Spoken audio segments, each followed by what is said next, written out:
अधीक्षक राज्य उत्पादन शुल्क ठाणे कार्यालयाच्या अधीनस्थ असणारे दुय्यम निरीक्षक श्री दीपक दळवी आणि विकास सानप आणि त्यांचा बी डिव्हिजनचा स्टाफ यांना गुप्त माहिती मिळाली की मीरा रोड या ठिकाणी बनावट मद्य विक्री होते, बनावट मद्याची विक्री होते. तर त्या ठिकाणी त्यांना एका ठिकाणी 14 बॉक्स आढळून आले. त्या 14 बॉक्सची विक्री करणाऱ्या आरोपीकडनं तपास केला असता आणखी एका ठिकाणी 2 बॉक्स आढळून आले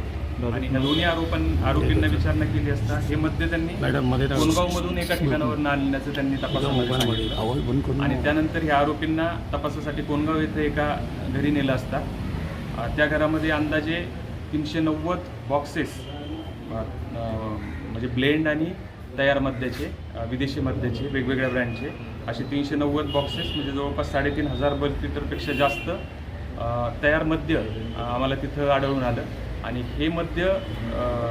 बॉटलिंग करण्यासाठी काही मशीन अगदी त्याच्यामध्ये जो रनिंग बॅच नंबर असतो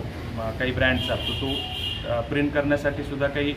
हायटेक मशीनचा त्यानंतर व्हॅक्यूम क्लिनरचा किंवा आरो वॉटरचा वापर होत असल्याचं आमच्या निदर्शनास आलं आणि अशा प्रकारे त्या ठिकाणावरून आम्ही जवळपास 61 लाखापेक्षा अधिक रकमेचा मुद्देमाल आम्ही हस्तगत केला आहे.